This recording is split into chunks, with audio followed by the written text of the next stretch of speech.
how to buy Robux with PayPal. Now what we want to do is just load the Roblox here, and we'll click on the Robux icon in the top right, and then we have to go to buy Robux.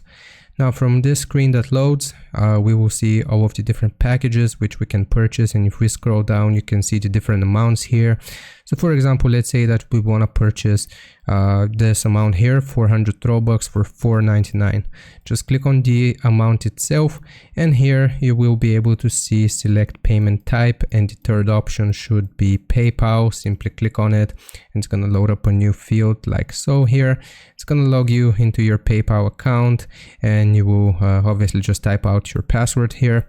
And after you type out your password, you just click on login, and it will ask us to confirm the transaction, which will in turn let us receive the amount which we have selected here. So in my case, that's going to be 400 Robux. So as we confirm the transaction, you will receive this amount of Robux in your Roblox account, and the amount will be taken from your PayPal. So I hope this helps you out. Leave a like and sub, and I'll see you next time.